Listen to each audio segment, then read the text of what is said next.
जी नमस्कार, मैं हूं शैलेंद्र चौधरी। स्वागत करता हूं मैं आपका आपके अपने YouTube channel learn with Shailendra में। तो 15 दिसंबर सीटेट 2024 के लिए हम लोग लगातार प्रैक्टिस कर रहे हैं। ईवीएस एंड मैथ्स के लिए मैथ्स के 6 प्रैक्टिस सेट कंप्लीट कर चुके हैं हम लोग। ईवीएस के 5 प्रैक्टिस सेट हमारे कंप्लीट हो चुके हैं। और ईवीएस में आपको NCERT class third, fourth and fifth की भी कंप्लीट करा चुका हूँ। थर्ड, फोर्थ, फिफ्थ की ईवीएस भी आप लोगों की कंप्लीट हो चुकी है। तो आप लोग नीचे चैनल पर जाकर देख सकते हो, या आपको एक दो दिन में मैं प्लेलिस्ट बना दूंगा, वहां से आप लोग इजीली आपको वीडियोस मिल जाएंगे। आप लोग देख सकते हो, लगातार प्रैक्टिस आप लोग कर सकते हो। एनसीईआरटी में क्लास थर्ड, फोर्थ, फिफ्थ की ईवीएस बहुत ज्यादा इंपॉर्टेंट है। कहीं से कुछ भी पढ़ने की और जरूरत नहीं है आपको। ईवीएस और मैथ सब्जेक्ट में सब कुछ मैंने एनसीईआरटी का करा रखा है, और प्रैक्टिस भी लगातार मैं आपको कराता रहूंगा। अगर आप लोग सीटेट के नोट्स लेना चाहें, अगर आप सीटेट के नोट्स लेना चाहते हैं, तो आप 9808347403 इस नंबर पर मैसेज करके आप सीटेट के सभी नोट्स ले सकते हैं। यहाँ आपको कंप्लीट तो नोट्स मिलेंगे, सीटेट के कंप्लीट नोट्स रहेंगे। इन कंप्लीट नोट्स के अलावा आपको यहाँ पर मैथ्स के 20 प्रैक्टिस सेट अलग से मिलेंगे, ईवीएस के 20 प्रैक्टिस सेट अलग से मिलेंगे, सीडीपी के 500 क्वेश्चन प्रैक्टिस के लिए अलग से दिए जाएंगे, और 150 मार्क्स के कंप्लीट 20 प्रैक्टिस सेट भी आपको यहाँ पर दिए जाएंगे। एनसीईआरटी की थर्ड, फोर्थ, फिफ्थ क्लास की यहाँ पर समरी भी आपको प्रोवाइड करा दी जाएगी। ये सब कुछ आपको मिलेगा इस नंबर पर मैसेज करने के बाद। कॉल प्लीज कोई नहीं करेगा, सभी को मैसेज करना है, आपको नोट्स प्रोवाइड करा दिए जाएंगे। फालतू के लोग प्लीज मैसेज भी ना करें।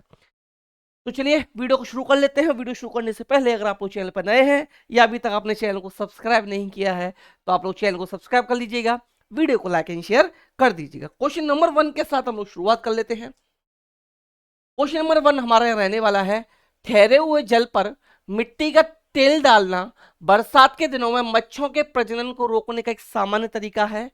इसका क्या कारण है? यानी कि जब जो जल भरा हुआ रहता है वहां पर मच्छरों के प्रजनन को रोकने के लिए क्या करते हैं, उसमें हम लोग तेल डाल दिया जाता है। तो उसका रीजन क्या है, किस लिए डाला जाता है, क्या तरीका है? तो फर्स्ट ऑप्शन है, मिट्टी के तेल से मच्छरों को ऑक्सीजन की आपूर्ति बाधित हो जाती है, मच्छर मिट्टी के तेल में फंस जाते हैं, मिट्टी के तेल के में एक ऐसा पदार्थ होता है जो मच्छरों को मार देता है, या मिट्टी के तेल की गंध मच्छरों को विकर्षित करती है। तो देखिए, मिट्टी का तेल हम इसलिए डालते हैं, जब मिट्टी का तेल हम उसमें डालेंगे तो पानी में क्या है, ऑक्सीजन की आपूर्ति ठप हो जाएगी, ऑक्सीजन की मात्रा उसमें कम हो जाएगी, जिससे वो मरने लगेंगे और उनका प्रजनन भी रुक जाएगा। तो इसलिए उसमें मिट्टी का तेल डाला जाता है। तो ऑप्शन ए करेक्ट है कि मिट्टी के तेल से मच्छरों को ऑक्सीजन की आपूर्ति बाधित हो जाती है। ये रीजन है कि मिट्टी का तेल इसमें डाला जाता है। क्वेश्चन नंबर 2 पर आते हैं। ए की कमी से रक्त अल्पता यानी एनीमिया होता है, ठीक है ना। ए की कमी से क्या होता है, एनीमिया हो जाता है। बी तथा सी इसके बेस्ट सोर्स हैं, तो ए बी सी क्या है आपको ये बताना है। ए बी सी क्या है आपको ये बताना है। तो एक चीज समझिए, क्वेश्चन क्या कहना चाह रहा है आपसे कि ए कोई बीमारी है जिसकी वजह से एनीमिया हो जाता है, और बी और सी इसको दूर करने के उपाय हैं, ये आपसे यहां पर पूछा गया है। तो देखिए, एनीमिया किससे होता है भाई, एनीमिया किससे होता है आप अच्छे से जानते हैं, आयरन यानी कि लोहे है ना, लोहे की कमी, आयरन की कमी से। तो ऑप्शन ए और ऑप्शन डी तो आपके आंसर हो ही नहीं सकते, क्योंकि आयरन की कमी से क्या होता है भाई, एनीमिया होता है। तो ऑप्शन या तो बी ठीक होगा या सी सही होगा। अब ये पूछा है कि इसके बेस्ट सोर्सेज क्या हैं, तो बी और सी इसके बेस्ट सोर्सेज है। तो आयरन के बेस्ट सोर्स दूध, अंडा सही है, या पालक और खजूर सही है? तो आप जानते हैं कौन से बेस्ट सोर्स हो जाएंगे आयरन के, पालक खजूर हो जाएंगे। इसके अलावा यहाँ पर दो और देख लीजिए जो सबसे आप पूछे जाते हैं, इंपॉर्टेंट होते हैं। एक गुड़ देख लीजिए आप लोग, गुड़ इसका बेस्ट सोर्स है। एक आंवला। कभी कभी ये पूछ लिया जाता है कि निम्न में से आयरन के बेस्ट सोर्सेस क्या हैं, या सबसे ज्यादा आयरन किससे मिलेगा, तो वहां लिखा रहेगा गुड़, आंवला, ठीक है, गुड़ आंवला ऑप्शन रहेंगे। हरे पत्तेदार सब्जियां दे रखा होगा, ऑप्शन है पालक दे रखा होगा, इसमें हरे पत्तेदार सब्जियां भी शामिल रहेगा। ऑप्शन सी इसका करेक्ट आंसर बनेगा क्वेश्चन 2 का। क्वेश्चन 3, कोई लकड़ी के छोटे छोटे टुकड़ों का इस्तेमाल करके वृक्षों पर अपना घोंसला बनाते हैं, लेकिन एक्स अपना घोंसला नहीं बनाती है अपने अंडे, कोई के घोंसले में देती है, एक्स कौन है? तो आपको जब मैं पक्षियों के बारे में पढ़ा रहा था, सभी पक्षियों के बारे में मैंने आपको बताया था कि कौन सा पक्षी अपना घोंसला किस तरीके से बनाता है और कहां पर अपना घोंसला बनाता है। तो दो पक्षी ऐसे थे जिनमें मादा पक्षी उनकी घोंसला नहीं बनाती, एक नर वीवर और एक कोयल, ये दोनों अपना घोंसला नहीं बनाती।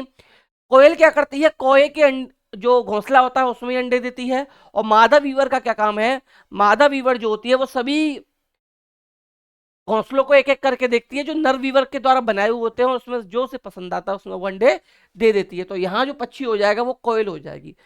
कोए के घोंसले में कौन अपने अंडे देती है, कोयल अपने अंडे कोए के घोंसले में देती है।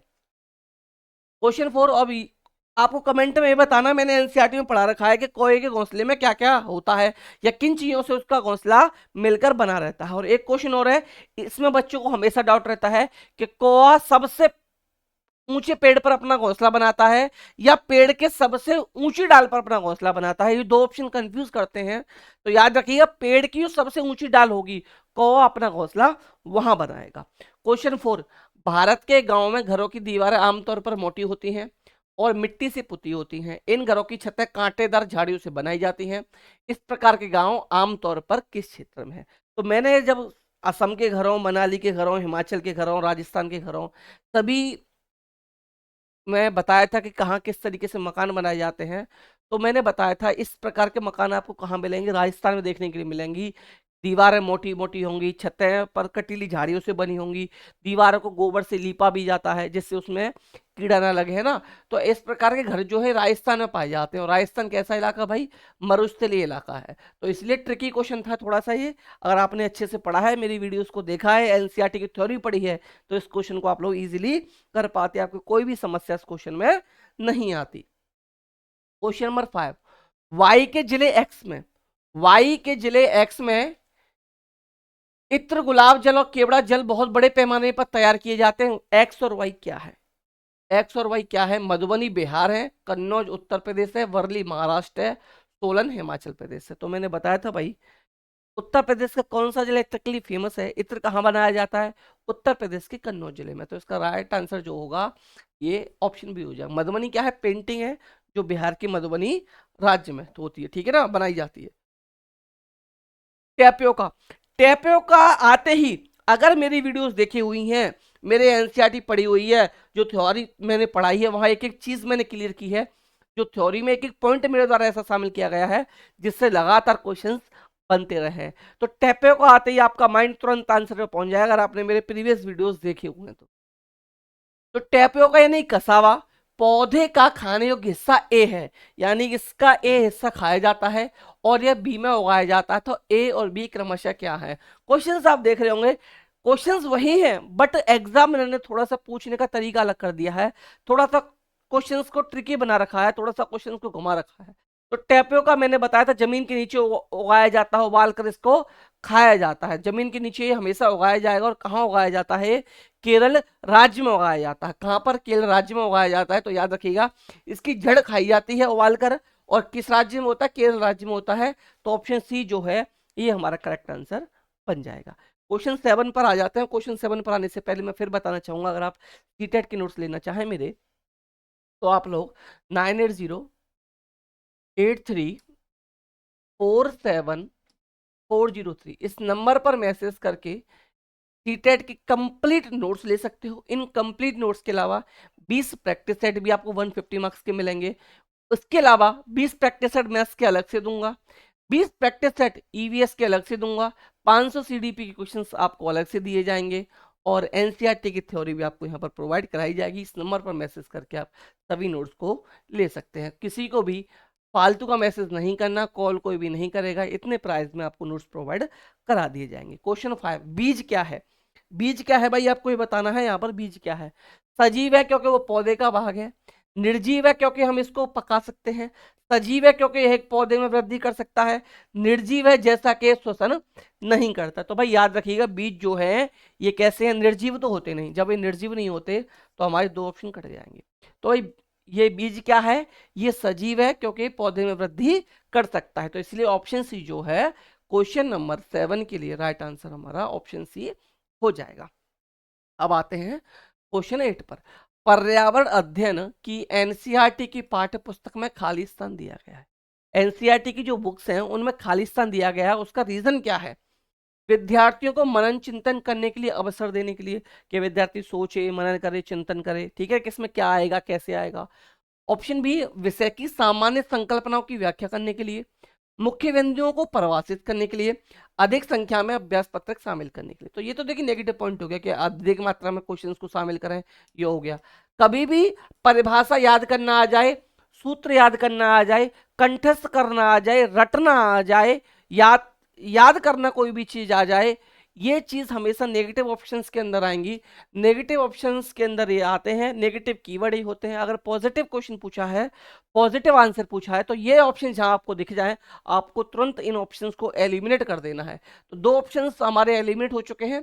अब हमारे पास बचता है कि विद्यार्थियों को मनन चिंतन करने के लिए या विषय की सामान्य संकल्पनाओं की व्याख्या करने के लिए। व्याख्या करने के लिए इससे बेटर ऑप्शन का आपको क्या दिखाई दे रहा है ज्यादा, है ना? तो बेस्ट ऑप्शन जो रहेगा ये ए ऑप्शन बन जाएगा, विद्यार्थी को मनन चिंतन करने के लिए। नेक्स्ट आपका क्वेश्चन नंबर 9 कि कक्षा 1 और 2 के पर्यावरण अध्ययन में NCF 2005 national curriculum framework, national curriculum framework 2005 हो, नेशनल एजुकेशन पॉलिसी यानी कि एनईपी 2020 हो, या right to education act 2009, RT act 2009 हो, इनसे भर भर के क्वेश्चन आपके पूछे जाते हैं। हर सब्जेक्ट में 2 से 3 क्वेश्चन आपको देखने के लिए मिल जाएंगे। टोटल 10-12 क्वेश्चन आपको इन तीनों से बनेंगे आपके। एनसीएफ और आरटी में डाल दूंगा, एनईपी 2020 में करा चुका हूं, बहुत अच्छे तरीके से एनईपी 2020 मैंने कराई है, वहां मेरी वीडियो जाके देख लेना चैनल पर जाकर, एक भी डाउट आपका एनईपी 2020 में नहीं बचेगा। ठीक है भाई, चलिए क्वेश्चन 9 पर आ जाते हैं एनसीएफ के बारे में। इसका सर्वाधिक उपयुक्त कारण क्या है? कोई पाठ्य पुस्तक निर्धारित नहीं है, किसमें फर्स्ट और सेकंड क्लास में पाठ्य पुस्तक नहीं दी गई है, तो इसके पीछे का रीजन क्या है? विद्यार्थी संदर्भ अधिगम परिवेश से सीखते हैं, बिल्कुल सही बात है भाई। कक्षा 1 और 2 की विद्यार्थी पर्यावरण अध्ययन सीखने बहुत छोटे हैं, ऐसा कुछ नहीं है कि छोटे फर्स्ट और सेकंड के बच्चे पर्यावरण अध्ययन सीख नहीं सकते, सीखते तो आसपास के एनवायरमेंट से भी सीखते हैं। पर्यावरण अध्ययन थर्ड के उपरांत उपयुक्त है, ऐसा कुछ नहीं है, तो ये ऑप्शन भी गलत हो जाएगा। प्राथमिक स्तर के बच्चों का पाठ्यचर्या के भार को कम करना, तो ये ऑप्शन बिल्कुल ठीक है। छोटे बच्चों के भार को कम, पाठ्यक्रम को कम करने के लिए ये हटा दी गई है, ये वहां शामिल नहीं की गई। और 3rd to 5th भी आपने देखा होगा, सामाजिक विज्ञान और साइंस इन दोनों को मिला के ईवीएस इन्वायरमेंटल स्टडीज आप लोगों का बना दिया गया है। तो यहाँ पर एक चीज आप देख सकते थे, एक ही समझिए, यहां मैंने बी ऑप्शन आपका बताया था कि बी ऑप्शन नेगेटिव ऑप्शन हो गया, आपने पकड़ लिया, तो जहां जहां बी है उसे काट दो। ये भी था, ये कट गया, ये भी था, ये कट गया। तो देखिए आपके 2 ऑप्शंस आपने काट दिए, अब आपकी गलती होने की चांस बहुत कम हो गए, ठीक है ना? और आपकी प्रोबेबिलिटी जो होगी क्वेश्चंस को सही करने की 1/2 प्रोबेबिलिटी यहाँ पर बन चुकी है। तो कौन सा ठीक है? हमारा ए और डी ठीक था। जब ए और डी ठीक था तो हमारा ऑप्शन नंबर ए जो है ये करेक्ट आंसर आपका यहाँ पर बन जाएगा। अगला क्वेश्चन जो रहेगा क्वेश्चन नंबर 10 रहेगा, और क्वेश्चन नंबर 10 जो है ये काफी अच्छा क्वेश्चन है और मैंने कई बार ये करा भी रखा है, इसके बारे में डिटेल में भी मैंने पढ़ा रखा है। वह राज्य जहां तोरंग का अर्थ जंगल है कौन सा है? मैंने बताया था तोरंग कहाँ कहा जाता है, तो झारखंड राज्य में कहा जाता है। बाकी ऑप्शंस पढ़ नहीं रही हमें, डायरेक्ट आंसर देखें, झारखंड राज्य में क्या कहा जाता है? जो जंगल है उसको तोरंग कहा जाता है, या तोरंग का अर्थ जो है ये जंगल है। और किस भाषा में है, या झारखंड की भाषा क्या है, याद रखिएगा, झारखंड की भाषा आपसे पूछ ली जाए, झारखंड की भाषा तो कुड़ुक है। क्या है इसकी भाषा? कुड़ुक भाषा है। और या फिर क्वेश्चन ऐसे आ सकता है, कुड़ुक भाषा में जंगल को क्या कहा जाता है? तो तोरंग कहा जाता है। जो अभी मैंने ऊपर बताया क्या कहा जाता है, तोरंग किसे कहा जाता है? तोरंग जंगल को ही कहा जाता है, कुड़ुक भाषा में कहा जाता है। किस राज्य में? झारखंड राज्य में कहा जाता है। क्वेश्चन नंबर 11 पर चलने से पहले अगर आप चैनल पर नए हैं तो चैनल को सब्सक्राइब कर लीजिएगा, वीडियो को लाइक एंड शेयर कर दीजिएगा।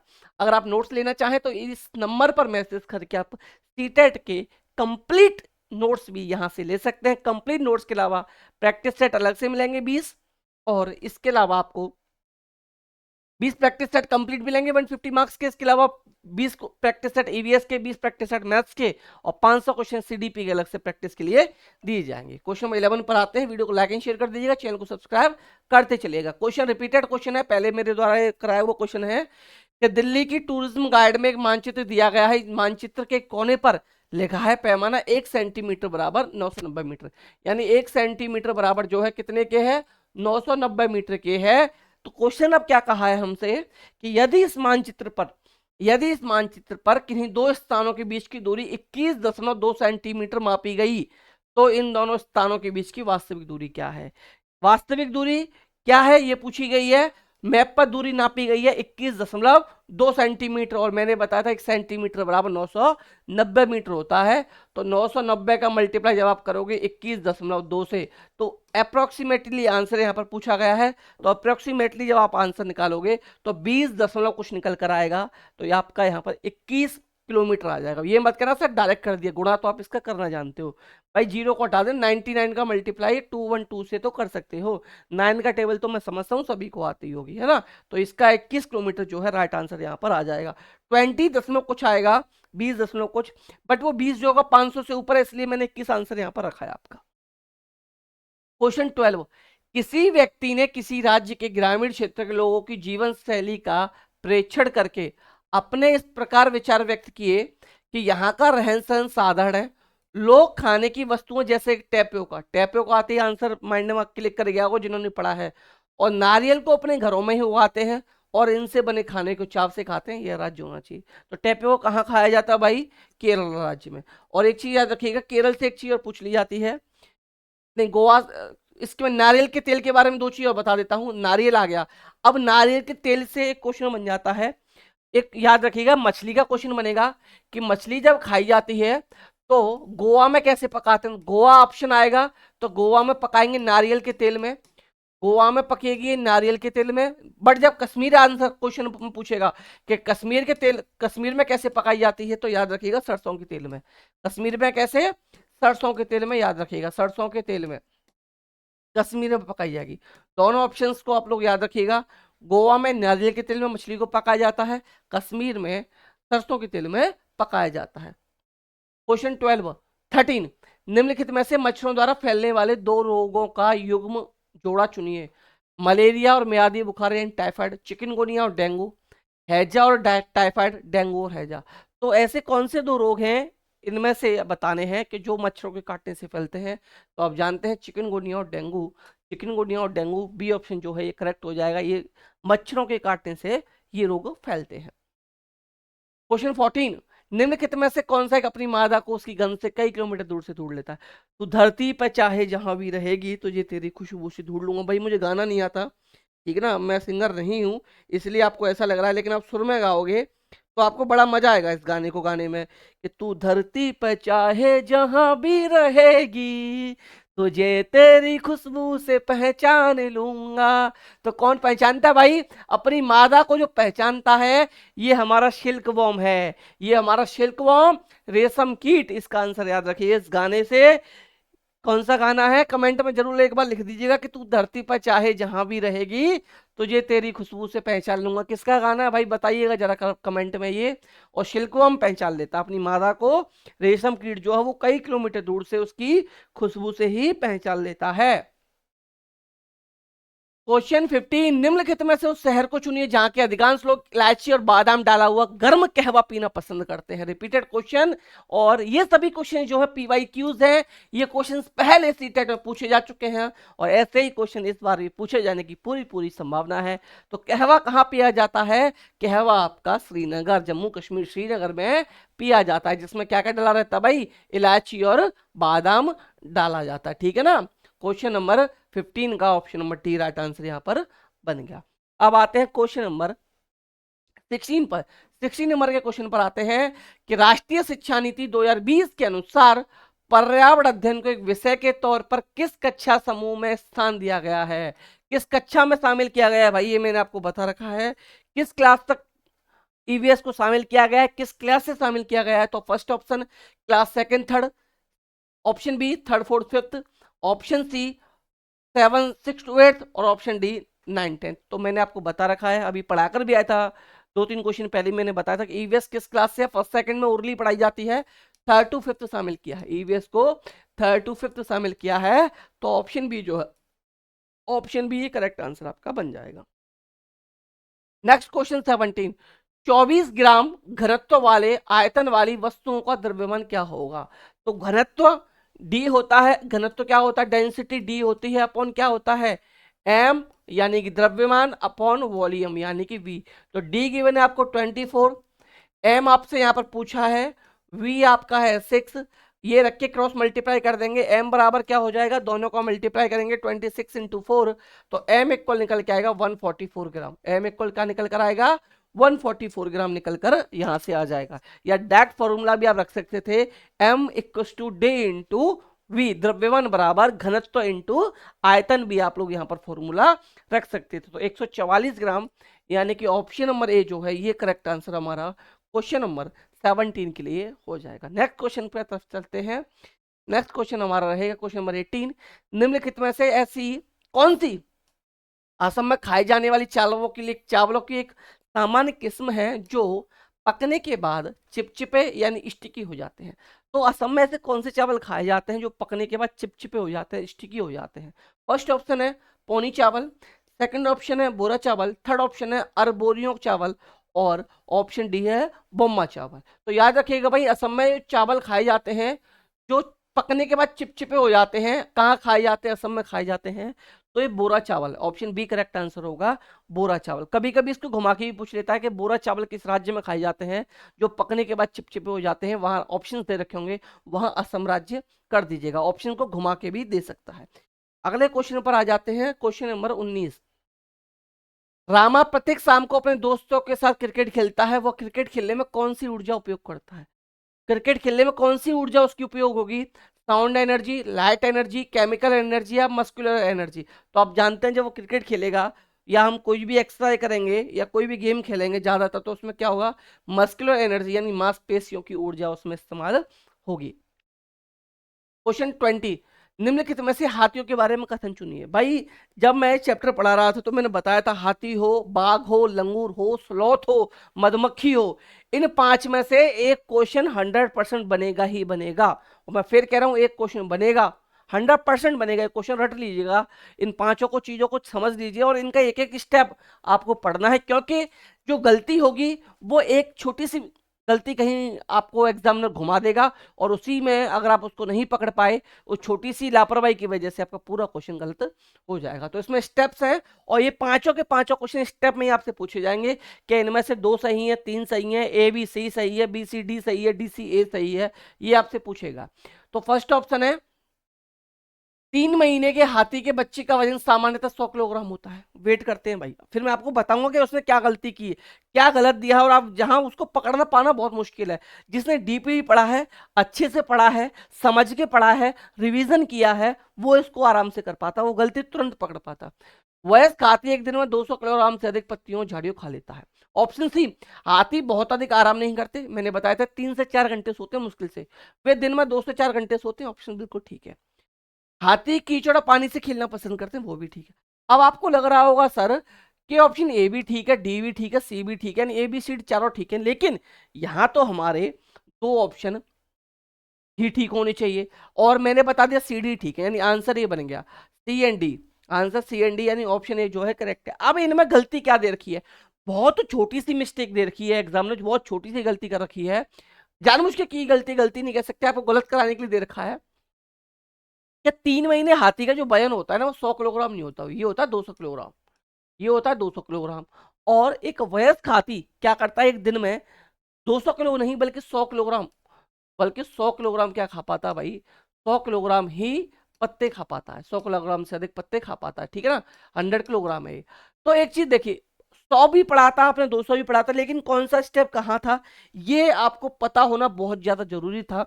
एग्जामिनर ने आपको घुमा रखा था यहाँ पर, और यही मिस्टेक जल्दबाजी में आप लोग कर जाते हो, यही कंफ्यूज होके कुछ ना कुछ आप लोग गलत सलत इसमें कराते हैं और आपका पूरा क्वेश्चन यहाँ पर बिगड़ जाता है, ठीक है ना। तो याद रखिएगा, वजन 100 किलोग्राम होता है, 200 किलोग्राम होता है, 100 किलोग्राम तक वो पत्तियां खा लेता है। चलिए नेक्स्ट क्वेश्चन पर आते हैं भाई। नेक्स्ट क्वेश्चन पर आने से पहले इस नंबर पर मैसेज करके आप सीटेट के कंप्लीट नोट्स ले सकते हैं, विद प्रैक्टिस सेट आपको नोट्स प्रोवाइड कराए जाएंगे 20 प्रैक्टिस सेट भी मिलेंगे, और ईवीएस मैथ्स के 20 प्रैक्टिस सेट अलग से मिलेंगे, और सीडीपी 500 क्वेश्चन प्रैक्टिस के लिए अलग से मिलेंगे, और एनसीईआरटी की समरी भी 3rd 4th 5th की यहाँ पर प्रोवाइड करा दी जाएगी। Video please like and share कीजिएगा, और जो लोग चैनल पर नए हैं या अभी तक जिन्होंने चैनल को सब्सक्राइब नहीं किया है, आप लोग चैनल को सब्सक्राइब जरूर कर लीजिएगा। क्वेश्चन नंबर 21 पर चलते हैं। अगर आप लगातार मेरे साथ शुरुआत से एंड तक जुड़े रहेंगे तो सीटेट में इन दोनों सब्जेक्टों में 60 आउट ऑफ 60 दिलाने की जिम्मेदारी मेरी है। 60 में से 60 नंबर दिलाऊंगा, इतना भरोसा आप लोग मुझ पर कर सकते हैं। नेक्स्ट क्वेश्चन नंबर 21, बिहार राज्य के लोगों के लिए निम्नलिखित में से मधुमक्खी पालन कार्यक्रम आरंभ करने के लिए वर्ष की सर्वश्रेष्ठ अवधि चुनिए। यानी कि बिहार राज्य में मधुमक्खी पालन करने के लिए ईयर में सबसे बेस्ट मंथ कौन कौन से हैं?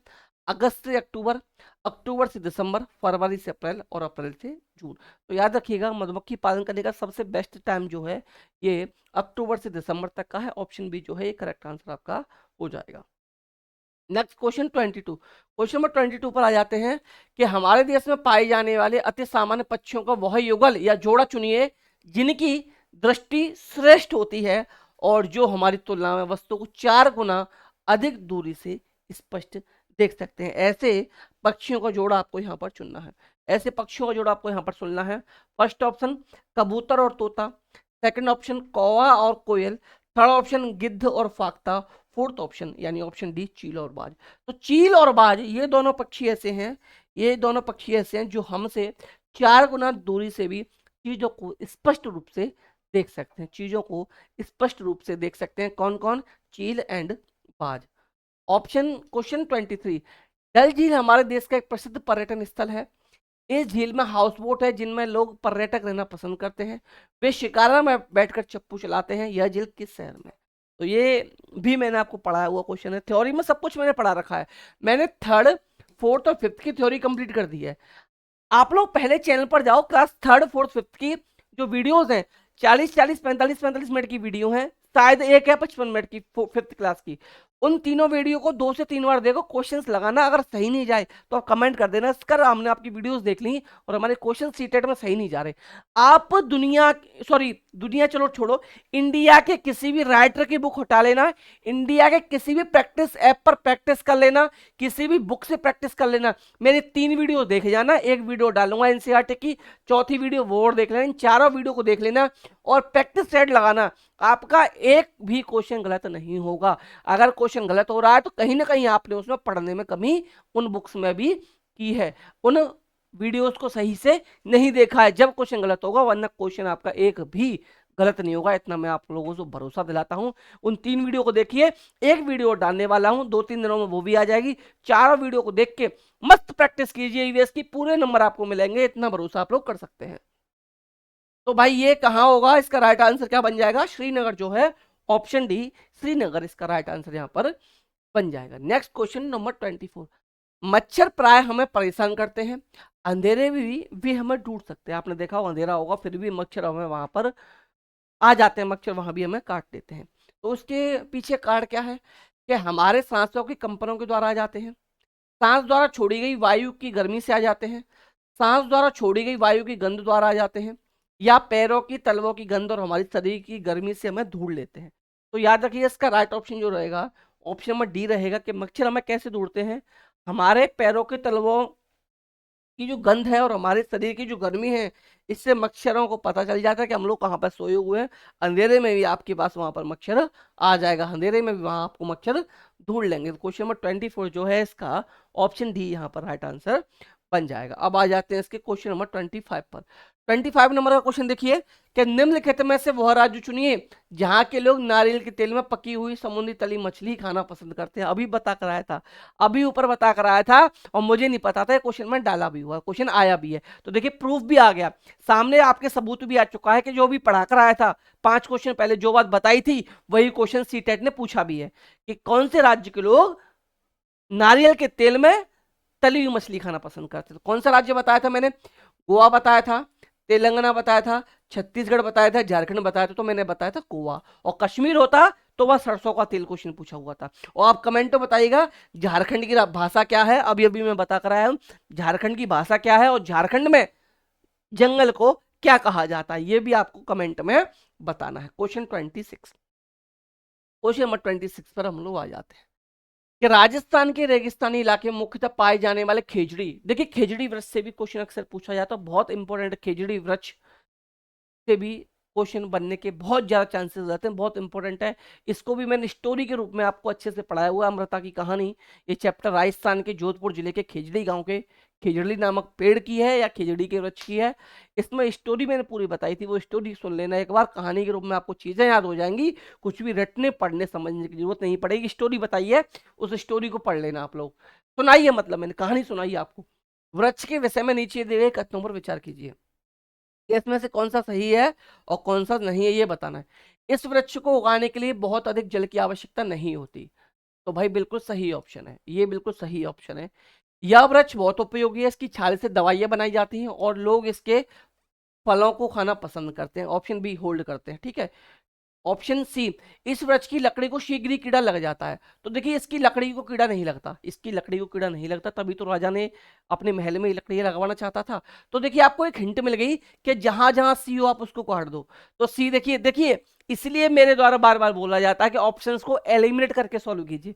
जब आप एलिमिनेट करके सॉल्व करोगे तो बहुत सी चीजें आपकी क्लियर हो जाएंगी और क्वेश्चंस की गलत होने की प्रोबेबिलिटी 1/2 हो जाएगी, या परसेंटेज बहुत कम हो जाएगा कि आपका क्वेश्चन गलत हो। तो देखिए सी आपने पकड़ लिया कि सी रॉन्ग है, तो सी यहां है, इसको काट दो। सी इसमें भी, इसको भी काट दो। सी इसमें भी, इसको भी काट दो। जब ये तीन ऑप्शन हमारे कट गए तो एक ही ऑप्शन बचा, यही डायरेक्ट आंसर बन गया। बिना क्वेश्चन ऑप्शंस को, सभी ऑप्शंस को पढ़े हमने यहां आंसर पकड़ लिया। हमारा आंसर यहां पर हमें करेक्ट मिल चुका है। 1% भी अब आपकी यहां पर क्वेश्चन गलत नहीं होगा इतना। देखिए तभी कहता हूं बार बार, मतलब चीजें समझ के करेंगे ना और पेपर को फास्ट करने की कोशिश करेंगे या प्रैक्टिस करेंगे। प्रैक्टिस इंपॉर्टेंट क्यों होती है? आपने धुआंधार पढ़ा और एक बच्चा ऐसा है जिसने पढ़ा कम प्रैक्टिस ज्यादा की, वो बच्चा बाजी मार ले जाएगा। उसके पीछे का कारण है कि प्रैक्टिस से पता चलता है कि आप कहां कमी कर रहे हैं, कहां गलती कर रहे हैं, इसलिए प्रैक्टिस ज्यादा इंपॉर्टेंट हो जाती है। तो देखिए यहां पर कीड़ा नहीं लगता, अब मुझे कुछ पढ़ने की जरूरत है ही नहीं। जब मैंने सी ऑप्शन एलिमिनेट कर दिया, पक्का एलिमिनेट कर दिया कि सी 100% रॉन्ग ऑप्शन था, और तो सी ऑप्शन रॉन्ग है तो सी वाले मैंने जितने भी ऑप्शन थे सभी काट दिए। 100% मेरा आंसर सही यहां पर हो गया। तो ये ऑप्शन ठीक था, ये ऑप्शन ठीक था, ये ऑप्शन ठीक था। यह वृक्ष छायादार वृक्ष नहीं है। तो देखिए छायादार वृक्ष क्यों नहीं है? इसकी छांव में तो मैंने बताया था पशु पक्षी खेलते हैं और बच्चे खेलते हैं, तो छायादार तो होता ही है। Next question number 27। पक्षियों का अध्ययन करने वाले यह परीक्षण किया गया कि पक्षियों की एक विशेष प्रजाति में नर पक्षी अपने अपने घोंसले बनाते हैं। मादा पक्षी उन सभी घोंसलों को देखती है, उनमें से उसे जो सबसे अच्छा लगता है उसमें ही वो अपने अंडे देने का निश्चय करती है। इस पक्षी का नाम है, तो अभी अभी मैं बता कर आया था, मैंने दोनों पक्षियों का नाम बताया था। कौवा घोंसला बनाता है और नर वीवर घोंसला बनाता है। कोयल अपना घोंसला नहीं बनाती, और मादा वीवर जो होती है, मादा वीवर भी अपना घोंसला नहीं बनाती। मादा वीवर भी क्या करती है, एक एक करके सभी घोंसलों को देखती है और उसमें से उसे जो घोंसला पसंद आ जाता है उसी घोंसले में वो अपने अंडे दे देती है। तो दो ऐसे मैंने पक्षी बताए, एक बताया कोयल और दूसरा बताया मैंने आपको मादा वीवर। ये दोनों पक्षी कैसे हैं, अपने घोंसले खुद नहीं बनाते। कोयल कोए के घोंसले में अंडे देती है और मादा वीवर जो है ये नर वीवर के द्वारा जो घोंसले बनाए जाते हैं उसमें अपने अंडे देते हैं। दर्जन पक्षी कैसे आपको पता है? दर्जन पक्षी जैसे इसका नाम से दर्जन से पता चल रहा है, तो ये पत्तियों को सिलकर अपना घोंसला बनाती है। पोचमपल्ली, पोचमपल्ली क्वेश्चन आपका पूछा गया है। Pochampally question number 28। पोचमपल्ली खूबसूरत डिजाइन की चमकदार रंगों की साड़ियां और विशेष प्रकार की बनाई बुनाई, जिसे पोचमपल्ली भी कहते हैं, के लिए विख्यात जिला है। यह निम्नलिखित में से किस में भाग्य है? तो पोचमपल्ली क्या है? पोचमपल्ली एक जिले का भी नाम है, उसके नाम पर इसका डिजाइन का नाम पड़ा है, डिजाइन के नाम पर जिले का नाम पड़ा, सॉरी। तो ये किस राज्य में भाई? तमिलनाडु में है, कर्नाटका में है, महाराष्ट्र में है या तेलंगाना में है? तो याद रखिएगा पोचमपल्ली तेलंगाना। पोचमपल्ली कहां पर?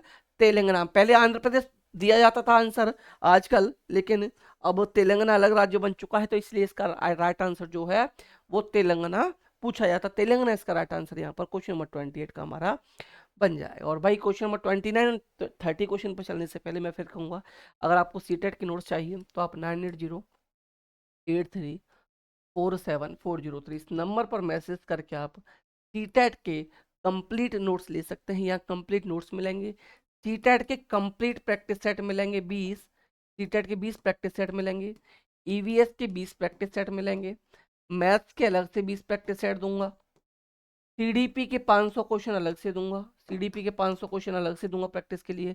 एनसीईआरटी थर्ड फोर्थ फिफ्थ की समरी भी आपको यहाँ पर प्रोवाइड कराई जाएगी, मतलब कंप्लीट पैकेज आपको मिल जाएगा ₹99 में। सिर्फ इतने रुपए में आपको सब कुछ मिल जाएगा, कहीं से कुछ भी मत पढ़ना, इनसे लगातार प्रैक्टिस करते रहना, इनसे लगातार पढ़ते रहना, मेरी प्रैक्टिस वीडियोस को देखते रहना। सीटेट में बहुत अच्छा स्कोर आप लोग कर पाओगे, इतना मुझे भरोसा है। नोट्स पर, आपकी मेहनत पर, प्लस खुद की मेहनत पर। 20 नंबर 9 के क्वेश्चन पर हम लोग आ चुके हैं। क्वेश्चन नंबर 29, क्वेश्चन नंबर 29 देखते हैं।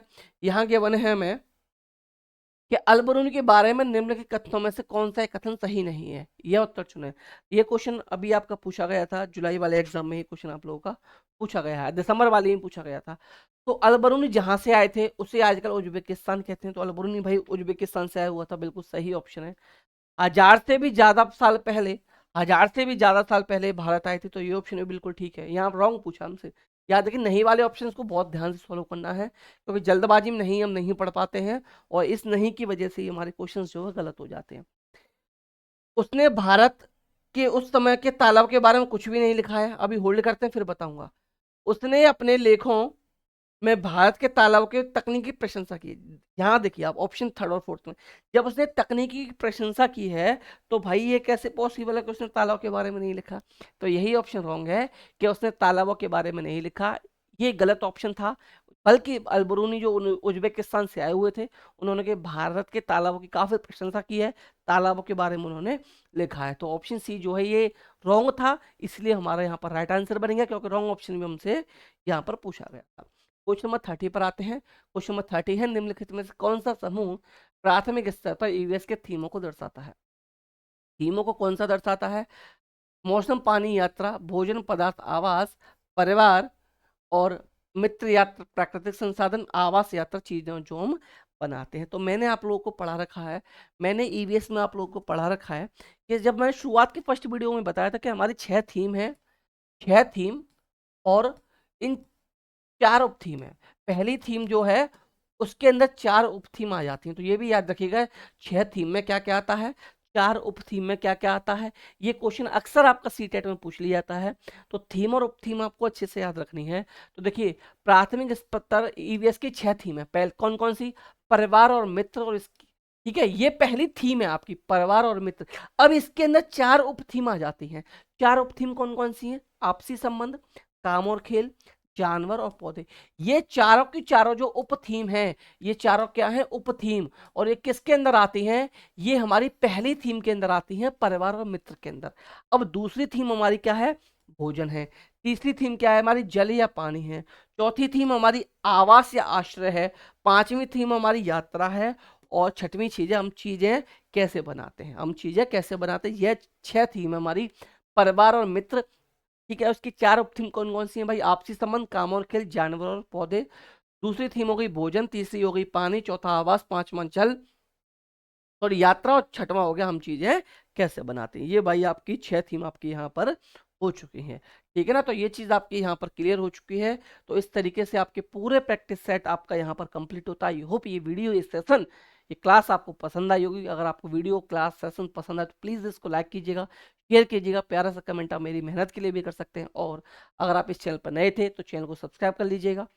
सीटेट के नोट्स लेने के लिए इस नंबर पर मैसेज कर सकते हैं। कंप्लीट नोट्स आपको यहाँ पर सीटेट की प्रोवाइड कराए जाएंगे सिर्फ और सिर्फ ₹99 में। अब कंप्लीट नोट्स के अलावा आपको यहाँ पर क्या क्या मिलेगा? कंप्लीट नोट्स, 20 नंबर के complete practice set, sorry 150 marks के कंप्लीट प्रैक्टिस सेट मिलेंगे 20। इसके अलावा ईवीएस सब्जेक्ट के 20 प्रैक्टिस सेट अलग मिलेंगे। मैथ सब्जेक्ट के 20 प्रैक्टिस सेट अलग से दिए जाएंगे। सीडीपी के 500 क्वेश्चन आपको अलग से दिए जाएंगे। एनसीईआरटी की समरी भी आपको यहाँ पर प्रोवाइड कराई जाएगी। ये सब कुछ आपको मिलने वाला है इस नंबर पर मैसेज करने के बाद। प्लीज कॉल मत कीजिएगा, कोई फालतू मैसेज भी आप लोग मत कीजिएगा। जिसको नोट्स लेने हो, जिसको सीरियसली तैयारी करनी हो, वही लोग इस नंबर पर मैसेज कर सकता है। चलिए मिलते हैं नेक्स्ट वीडियो में, तब तक आप लोग हंसते रहिए, मुस्कुराते रहिए, सीटेट पास करने के लिए पढ़ते भी रहिए। तो bye bye, take care, thank you, नमस्कार, जय हिंद।